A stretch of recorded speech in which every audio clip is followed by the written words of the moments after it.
మీరు మీ అభిమాన shows and serials TV కన్నా ముందు ఈటీవీ విన్ యాప్లో చూడండి. Download and subscribe to ETV win app. 99 రూపాయలు మాత్రమే.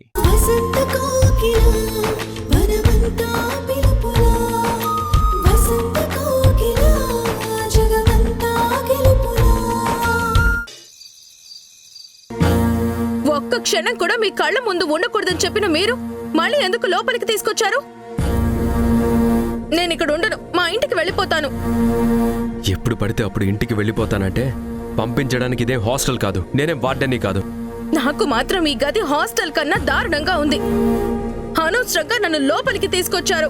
చూడు, నీ మీద ప్రేమ పొంగిపోయి తీసుకురాలేదు. నువ్వు చేసే గొడవ వల్ల, సృష్టించే సమస్యల వల్ల ఆకాశ్ సంధ్యల మనశ్శాంతి డిస్టర్బ్ అవ్వకూడదని లోపలికి లాక్కొచ్చాను. మొదటి భార్య గురించి తలుచుకొని సమస్య సృష్టిస్తుంది మీరు. దానివల్ల ఎంత బాధపడుతున్నానో నాకే తెలుసు. ఆ విషయం మావయ్యకి చెప్పకుండా ఎందుకు ఆపారు? ఎందుకంటే నా మొదటి భార్య. మీ మొదటి భార్య వద్దని చెప్పిందా? ఆ ఆత్మ వచ్చి ఆగమని చెప్పిందా? నోర్మయ్, నోటుకొచ్చినట్టు వాగితే ఊరుకునేది లేదు. నువ్వు ఇంట్లోకి రాకముందే నేను నా గతాన్ని, మొదటి భార్యని మర్చిపోయాను. నమ్మినా నమ్మకపోయినా ఇదే నిజం. నా జీవితంలో ఇప్పుడు భార్య స్థానంలో ఉన్నది నువ్వు మాత్రమే. నా జీవితం గురించి ముక్కు మొహం తెలియని వాళ్ళతో పంచుకోవడం ఇష్టం లేకే నీ గురించి చెప్పలేదు. ఆ పూలమ్మే ఆవిడికి చెప్పకపోవడమే నీ సమస్య అయితే రేపే వెళ్ళి నిన్ను పరిచయం చేస్తాను. ఇంకెప్పుడు నా మొదటి భార్య గురించి మాట్లాడొద్దని ఆవిడికి వార్నింగ్ ఇస్తాను. వార్నింగ్ ఇవ్వాల్సింది పూలమ్మే ఆవిడికి, పళ్ళమ్మే వాడికి కాదు, మీ మనసుకి. అవును, గతాన్ని మర్చిపోయాను అని చెప్పినంత మాత్రాన నేను నమ్మేస్తాననుకుంటున్నారా? పెళ్ళైన రోజు నుంచి చూస్తున్నాను, మీ మనసులో ఇంకా మొదటి భార్య ఉండడం వల్లే నన్ను దూరం పెడుతున్నారు. లేదు కావేరి, నన్ను నమ్ము. కావాలంటే ఒట్టేస్తాను. ఎందుకు? గట్టు మీద పెట్టడానికా? నీతో ఈ విషయం గురించి మాట్లాడడం అనవసరం. నా పెళ్లికి పెద్దగా ఉన్న మావయ్యకి మొత్తం చెప్పేస్తాను. నేనంటే ఇష్టం లేని మనిషితో నాకెందుకు ముడి పెట్టారని అడుగుతాను. కావేరి, వద్దు. ఆకాష్కి తెలిస్తే చాలా బాధపడతాడు. చేసిన గోలా గొడవలు చాలు. సైలెంట్గా ఇక్కడే ఉండు. నేనుండను, ఇప్పుడే వెళ్ళి చెప్తాను. ఈ రోజు ఏదైతే అదే అవుతుంది. నేను మీ మాట వినను. నా మాట విను. మీ మాట వినను. కావేరి, సూర్య,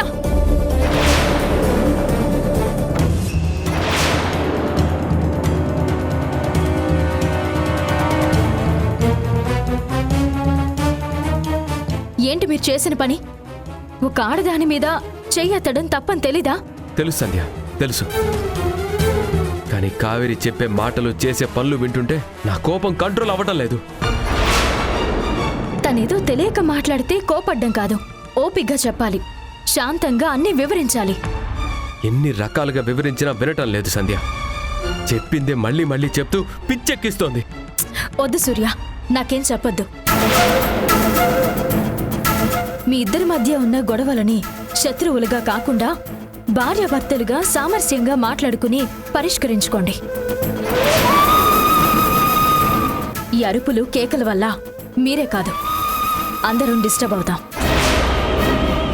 దయచేసి ఇంకెప్పుడు కావేరి మీద చేయొద్దొద్దు. మీ మీదున్న నమ్మకాన్ని, గౌరవాన్ని నాశనం చేసుకోవద్దు.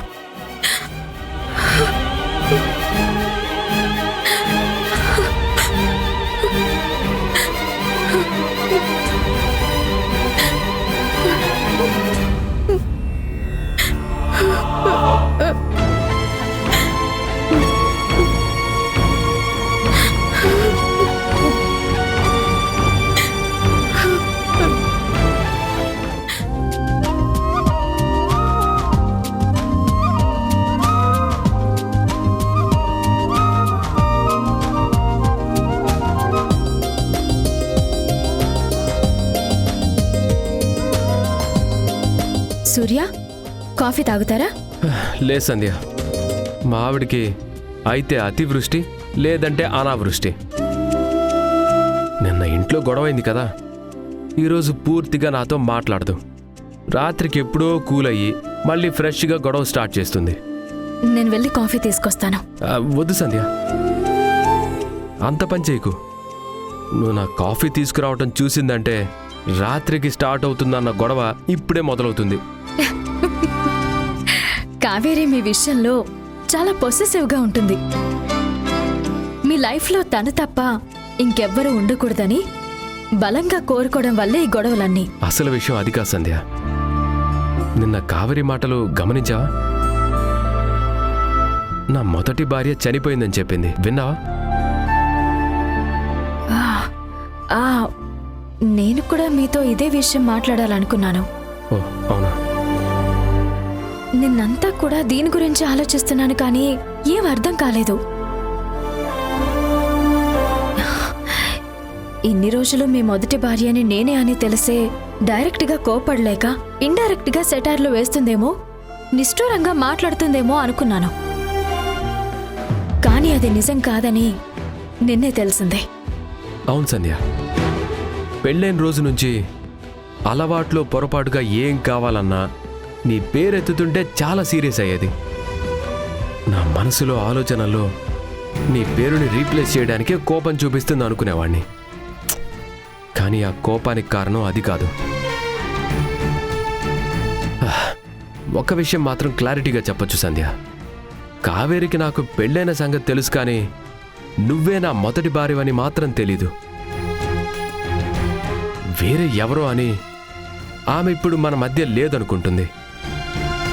అలా ఎలా సాధ్యం సూర్య? పెళ్లికి ముందు మీ గురించి అన్ని వాళ్ళ అక్కకి కావేరికి ఒకేసారి చెప్పానని ఆయన అన్నారు కదా. నేను కూడా ఆకాష్ని 1కి 10 సార్లు అడిగాను. కావేరికి ఓకేనా, సంధ్య గురించి తెలుసా అంటే అవుననే చెప్పాడు. అన్నీ తెలిసి కూడా నన్ను పెళ్లి చేసుకోవడానికి ఒప్పుకుందంటే నా మీద కావేరికి చాలా ప్రేమ ఉందనుకున్నాను. కావేరికి మీ మీద ప్రేమ ఉన్న మాట నిజమేనండి, అందులో ఏ అనుమానం లేదు. కాకపోతే మనిద్దరి గురించే తెలీదు. ఆ విషయంలో ఎక్కడో పొరపాటు జరిగింది. ఆకాష్ ఈ విషయంలో అబద్ధం చెప్పడు. తనని అడిగినా మనలానే కన్ఫ్యూజ్ అవుతాడు. కన్ఫ్యూజ్ అవ్వకపోయినా సరే ఆయనకి కావేరి గురించి ఏం తెలియకపోవడమే మంచిది. నిన్న రాత్రి కూడా కావేరి ఎందుకు అరుస్తుంది, నాతో ఏం చెప్పాలనుకుంటుంది అని అడిగారు. నేనేదో కవర్ చేసి మేనేజ్ చేశాను. ఇప్పుడు ఆయనకి మీ మొదటి భార్య విషయమై కావేరి గొడవ పడుతుందని తెలిస్తే తట్టుకోలేరు సూర్య. పెళ్లి పెద్దలుగా ఉండి కూడా ఇంత పెద్ద నిజం కావేరికి తెలియకపోవడం తన పొరపాటే అని బాధపడతారు. ఈ సమస్య ఇంకా పెద్దదైతే అంతా తన వల్లే అని మెంటల్గా చాలా డిస్టర్బ్ అవుతారు. ఈ ప్రాబ్లం అంత దూరం వెళ్లకుండానే మనమే పరిష్కరించాలి. అదే ఎలా సంధ్య? కావేరికి నేనే మీ మొదటి భార్యని అన్న నిజం తెలియకుండా ఎలా మిస్ అయింది? ఎవరి వల్ల మిస్కమ్యూనికేషన్ జరిగింది? ఆ విషయం తెలుసుకోవాలి.